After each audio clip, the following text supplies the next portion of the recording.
So super trainers are everywhere right now.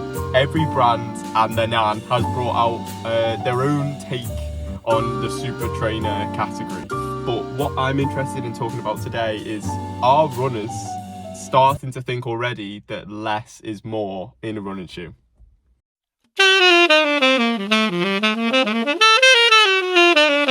So I'm sick right now. I'm sick this week. I've got a cough and a cold. So I've taken the week off running. So while I've got all this time to myself, I thought that I'd talk about a topic that's kind of been on my brain a lot. I've been thinking quite a lot recently about this. I keep seeing super trainer reviews online, and I really thought it'd be interesting to kind of break down what that means, why we got so many, what actually is a super trainer, and are they worth it? You know, are they better than what we're actually getting right now, what we've had historically? I think that's a really interesting debate. So that's what I want to talk about today. So it's important to note as well, I don't want to confuse super trainers with super shoes. So I'm talking about training shoes in particular. I'm not talking about the traditional race shoes that kind of came into relevance when the Vaporfly was born, right? I'm talking about the newer concept shoe that's been born within the last year. So it's probably worth me defining exactly what that is. What does a super trainer mean? So a super trainer has three things. There's sort of three essential components to what makes a super trainer a super trainer. So the first thing is next gen foam. So that's mainly PBET or PBAX foam, which is kind of the newer way of formulating the foam that comprises the midsole of a running shoe.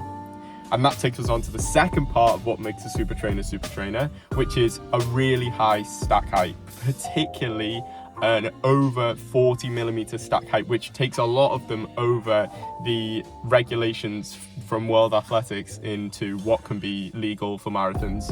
These are, by proxy of that, becoming specifically for training and not for racing, even though they have so many of the components of a race shoe. And the third and final component of what makes a super trainer is an aggressive rocker or a plate geometry within the shoe that means that you are kind of taken into that toe off quicker. And you'll find a version of this across all super trainers, and whether that manifests itself in the way that the foam comprises almost as a firm section, or whether that's in a plate or rods, or a slightly different type of plate, which you might see in some of them where it's not 100% carbon and it's kind of like a carbon composite plate or a resin plate or something like that. There's also another factor which you will see in a lot of them, especially recently, and it's dual density foam. So it's actually two foams in the midsole. That's become a really fashionable thing to have. And that sits just outside those main three components, because I do think that having a dual density midsole is not exactly what makes a super trainer. It's just a component that is sort of fashionable at the moment and is being put into a lot of super trainers, but I don't think it's essential for a super trainer.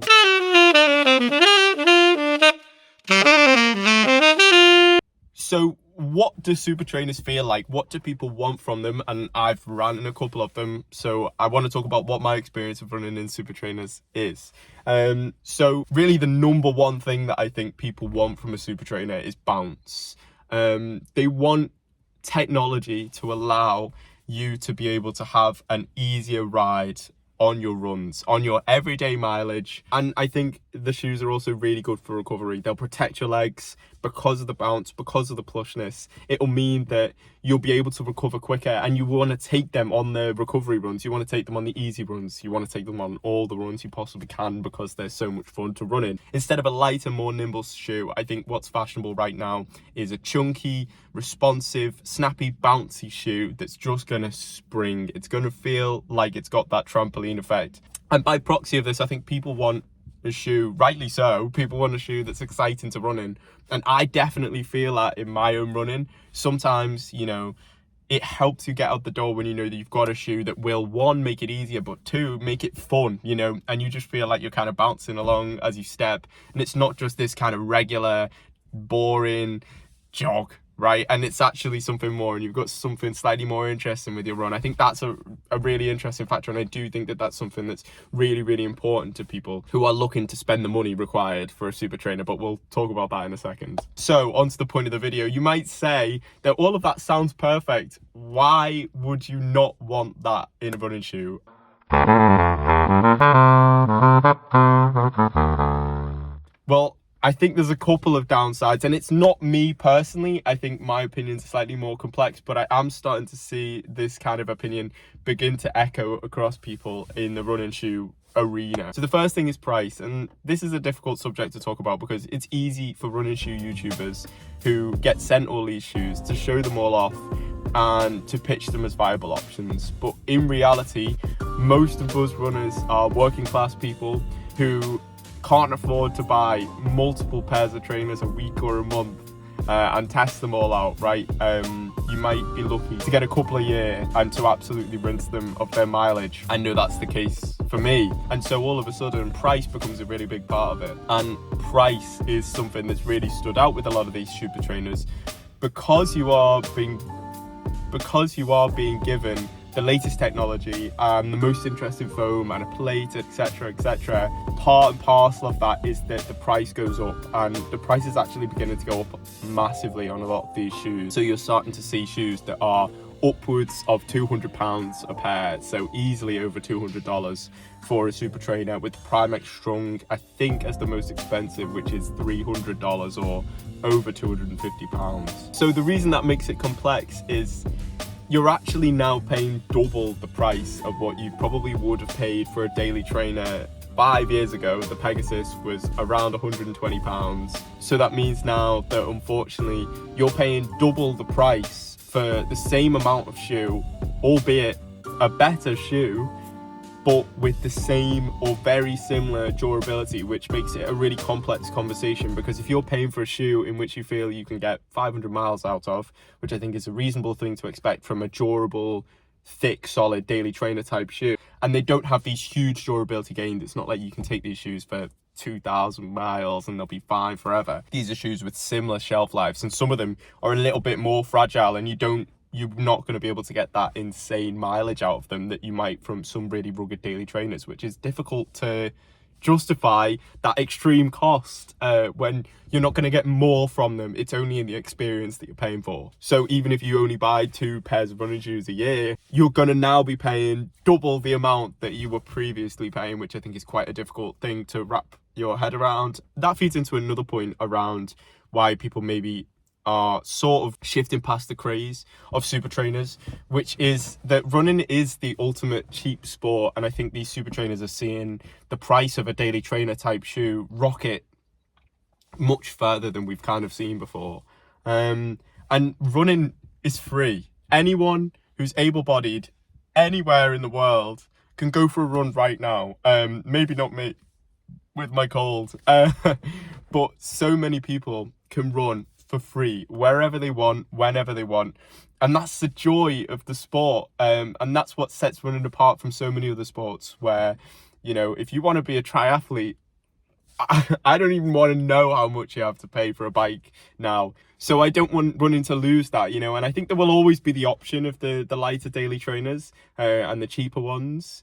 But I definitely don't want every daily trainer to start to become 300 or 200 pounds. The other major component of why these shoes are maybe kind of in a trend right now that the bubble may burst of is that I think loads of people love to train in lighter shoes and they don't actually want or need all this foam. And there's a couple of components to that. I mean, you look at some of the greatest athletes alive. I think Jacob Ingebrigtsen's favorite shoe is the Nike Structure, which is like a 25mm stability shoe. And that tells you all you need to know, you know. So many running shoes have so much less in them, but so the 95% of people are running in them and loving them. You know, your average runner who doesn't watch any of these crap kind of videos that, that me and so many other YouTubers might make, is that the simplest shoes actually can be more effective, and that will translate to having a really simple shoe that you run in for, you know, 12 or 16 weeks in your training block, and then you do your long runs in your race day shoe, and so you're ready, and then on race day you really find that benefit hugely because you've all of a sudden got a shoe that's way springier, way faster, lighter, more exciting, and so it's a benefit that you've almost not felt as much previously. And then it's this huge sort of boost that you get, which I think that feeling is unparalleled. And that's something that is maybe a bit more of a retro running feeling over the past 5 years, where we've had daily trainers that have kind of stayed the same, and then race shoes which have really grown as super shoes, and now we're seeing the two sort of merge into this super trainer category. But it's not all doom and gloom, and I actually think that super trainers have a place. I like them, you know. I think they're fun to run in, that's undeniable, most of them anyway, unless you saw my Super Blast review, which we maybe shouldn't go there. But I do think that running shoes are allowed to grow, they're allowed to develop, and they're allowed to become more and more fun. I'm 100% for that, because I think that will get more people into running.